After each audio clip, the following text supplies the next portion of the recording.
My name's Trey Smith. I'm the Creative Director at NBA Jam.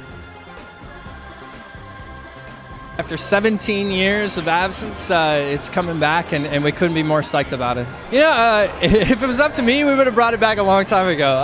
I think it was just one of those perfect storms, you know. We were looking for a new sports game on the Wii that really captured what the Wii is all about. You know, 4 people hanging out, having a good time. Something that even non-basketball sports fans come back and want to play, and NBA Jam's the epitome of that. You know, while our mantra since day one has been be as true to the original Jam as possible. Yeah, it's been 17 years, we got to add some new stuff. So we added a spin move, which counters the all-powerful shove move in the original Jam, so that was an important one.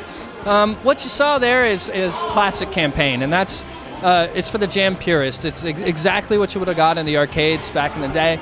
The other half of the game is something we're calling Remix Tour, and that's where we really start playing around with stuff. Think power-ups, think boss battles, you know, think changing the camera around, tweaking win conditions. Still that core Jam experience, but offering you new ways to play. We'll probably end up with 6 or 7 game modes in that Remix Tour that you can play solo or you can play co-op together with a buddy.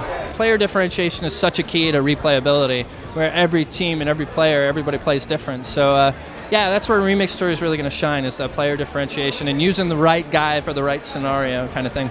Originally, before we were Jam, it was a game called Bounce, and it was like a 2-on-2 basketball game where we were kind of going in more like the stretchy, cool superhero graphic novel kind of thing. And then we started sniffing around and found that the NBA Jam license was available, and then we had it. It was right then and there we knew what the game had to be, and it had to be us standing on the shoulders of the giants of the original Jam.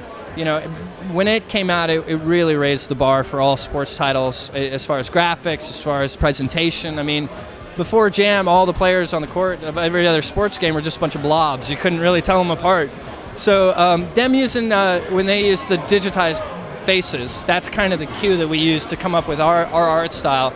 And the cool thing about it is in a lot of games, it's just like, oh, that looks just like Kobe. Oh, that looks just like LeBron. Well, in our game, we use 2D high-resolution player images straight from games and emotions that they used and faces that they used. So it's not, in Jam, it's not, oh, that looks just like Kobe. It is Kobe. As much as we love the motion controls and think they really do enhance the experience, they're not gimmicks. You know, we tried really, really hard to get them there. You can unplug the nunchuck and flip the Wii remote sideways and play with buttons, and we're supporting the classic controller as well. So, you know, if you prefer buttons, you can play Jam that way too. You know, right now the team is 100% dedicated to making the very best Wii game we possibly can. You know, as far as what the future may hold, I guess we're just gonna have to wait and see. It's coming out fall 2010. All right, cool. Thank you very much. Thank you.